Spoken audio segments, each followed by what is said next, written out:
વડોદરા પાલિકામાં અનેકવિધ કારણસર આવતા અરજદારો દ્વારા બોગસ બર્થ સર્ટિફિકેટનો ઉપયોગ કરવામાં આવતો હોવાની ઘટના વીતેલા કેટલાય દિવસોમાં સમયાંતરે સામે આવી રહી છે। આ સિલસિલો આજે પણ ચાલુ હતો। વડોદરા પાલિકાની દક્ષિણ ઝોનમાં વોર્ડ નંબર 17ની કચેરીમાં આજે સવારે અરજદારે બોગસ બર્થ સર્ટિફિકેટ રજૂ કરતા પકડાઈ ગયો હતો। બાદમાં સ્થાનિક પોલીસને જાણ કરતા તેઓ તુરંત દોડી આવ્યા હતા અને બોગસ સર્ટિફિકેટ રજૂ કરવાની અટકાયત કરવામાં આવી છે। રજૂ કરનારની અટકાયત કરવામાં આવી હતી। પાલિકા અધિકારી સમીક જોશીએ મીડિયા સાથે વાતમાં જણાવ્યું હતું કે આજે સવારે યોગ દિવસની ઉજવણી પત્યા પછી મને ઓપરેટરનો ફોન આવ્યો હતો અને મને ફોનમાં મોકલવામાં આવેલા સર્ટિફિકેટ તપાસતા જણાવ્યું હતું કે અમારા દ્વારા ડોક્યુમેન્ટ વેરિફિકેશનની પ્રક્રિયા સઘન કરી દેવામાં આવી છે। તપાસતા અમને આશ્ચર્ય થયું કે સર્ટિફિકેટ પર વીએમસીનો બનાવટી લોગો અને ખોટો નંબર પણ દર્શાવવામાં આવ્યો હતો। જો કે નીચેના ભાગે વિશાખાપટ્ટનમનો ઉલ્લેખ કરવામાં આવ્યો હતો। આ વ્યક્તિ વડોદરા પાસેના વડદલામાં રહે છે। આ બંને સ્થળોએ એકબીજાથી દૂર આવેલા છે। આ સર્ટિફિકેટ લઈને આવનાર અરજદારે જણાવ્યું કે તેમના ગામમાં કોઈ કેમ્પ આવ્યો હતો, તેમાંથી તેમને દુકાનમાંથી કઢાવ્યું હતું। અત્યાર સુધીમાં આ 6થો કેસ પકડાયો છે। આ ખૂબ ગંભીર વિષય છે। પોલીસ ખાતાએ ગંભીરતાથી આ મામલાની તપાસ કરવી જોઈએ। આ દેશની સુરક્ષાનો મામલો છે। પણ અરજદાર કિશનભાઈ કાસ્કીવાલાએ મીડિયાને જણાવ્યું કે હું દરજીપુરા રહું છું। આ કેવી રીતે બનાવ્યું તે મને નથી ખબર। મારા છોકરાનો દાખલો છે। હું તો કારખાનામાં કામ કરું છું। આધાર કાર્ડમાં છોકરાનું નામ સુધારવા માટેની પ્રક્રિયા કરવા માટે હું કચેરીએ આવ્યો હતો। દાખલો જેણે કાઢ્યો તે આવી રહ્યા છે। ₹500 લઈને આ દાખલો આપ્યો હતો। દુકાનવાળાની ઓળખાણ હતી। તેને જણાવ્યું કે કેમ્પ આવે છે, તમારે દાખલો કઢાવવો હોય તો કઢાવી લો।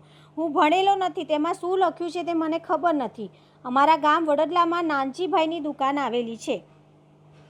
પ્રાથમિક દ્રષ્ટિએ જોતા કાસ્કીવાલા જયના નામે આ બોગસ સર્ટિફિકેટ રજૂ કરવામાં આવ્યું હતું, જેમાં તેમનું રહેણાંક વિસ્તાર તરસાલી બાયપાસ લખ્યું છે।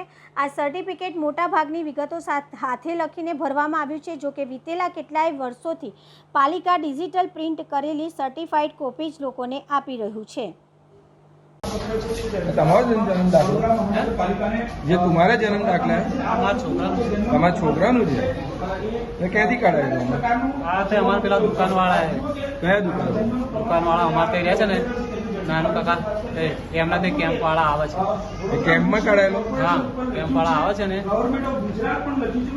केम्प वाला ખૂબ જ દુઃખ પણ થાય છે, અકળામણ પણ થાય છે, આકુરતા વ્યાકુરતા શબ્દો પણ હવે ઓછા પડે એવું થઈ ગયું છે। આ ખૂબ જ ગંભીર બાબત છે। દિવસે દિવસ આ વિષયની ગંભીરતા વધતી જાય છે, કારણ કે એક હદ એવી થાય છે કે અહીંયા વડોદરા કોર્પોરેશનનો સિમ્બોલ મારવામાં આવ્યો છે। વડોદરા મ્યુનિસિપલ કોર્પોરેશન કૌંસમાં વીએમસી લખવામાં આવ્યું છે, ગવર્મેન્ટ ઓફ ગુજરાત તરીકે લખવામાં આવ્યું છે। ત્યારબાદ હદથી લખવામાં આવ્યું છે। 2021નું છે, 2020 પછી QR કોડ કમ્પલસરી છે, એટલે QR કોડ પણ નથી।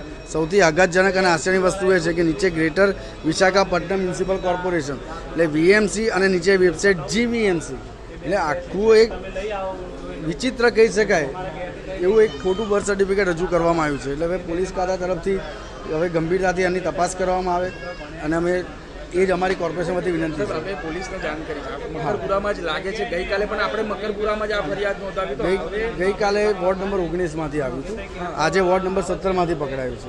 હવે મને એક વાતનો આનંદ પણ છે કે અમે ઓપરેટર જે 3 લેયર જે ચેકિંગની સિસ્ટમ અમે જે સેટ કરી છે એ 3 લેયરના હિસાબે જ આ પકડાયું છે। તો દરેક માનો છે કે આવા પ્રકારના અનેક હશે તો હોય છે કે પોલીસ ખાતે હવે તો ગંભીરતાથી લેવું જ પડશે, કારણ કે ખાલી નાનું અમથું ઇન્ટ્રોગેશન કરીને છોડી દેવામાં આવશે તો વસ્તુ બહુ જ ગંભીર છે।